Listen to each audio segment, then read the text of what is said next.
बलि पत्नी श्री विंध्यावली जी। श्री विंध्यावली जी परम भगवत भक्त राजा बलि जी की धर्मपत्नी थी। बड़ी सात्विक प्रकृति की थी।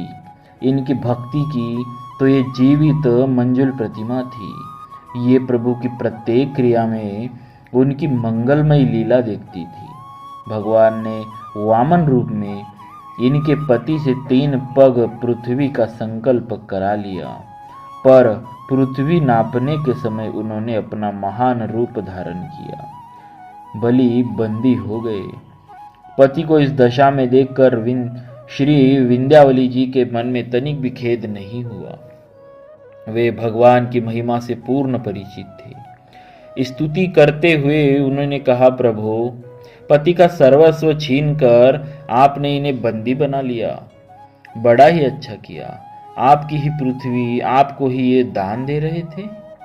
इसका इनके मन में गर्व भी था। बड़ी कृपा की प्रभु आपने। पति देव का अभिमान दूर हो गया। आपकी इस अनुपम दया से मैं अत्यंत आनंद पा रही हूँ। भक्तिमती श्री विंध्यावली जी की निष्ठा अद्वितीय थी। इनका प्रभु प्रेम अवर्णनीय था।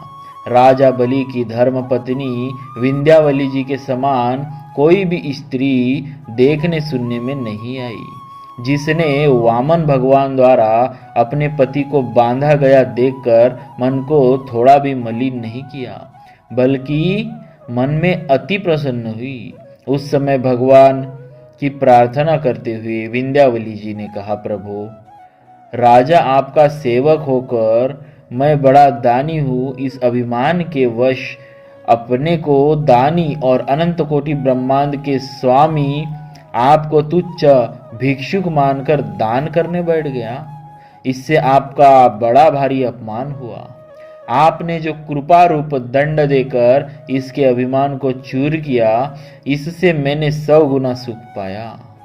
अहो, देखिए रानी विंध्यावली जी की कैसी अपूर्व निष्ठा है कि वामन भगवान ने राजा से छल पूर्वक तीनों लोकों को छीन कर राजा बलि के शत्रु देवताओं को दे दिया। पति को अति अपमानित करके बंधवा दिया। नरक भेजने की धमकी दी। बलि के केवल प्राण मात्र शेष रहे, फिर भी विंध्यावली जी ने भगवान में कोई दोष नहीं देखा। राजा की ही भूल मानी। यदि भगवान की दया से किसी में ऐसी भक्ति हो तो वह चाहे जागता सावधान होकर सत्कर्म करता रहे अथवा सोता लोगों की दृष्टि में निष्क्रिय भी रहे, दोनों अवस्थाएं समान है। वह संसार में संसारी की भांति व्यवहार करता रहे, उस पर माया के गुण नहीं लगेंगे। वह सदा जीवन मुक्त है।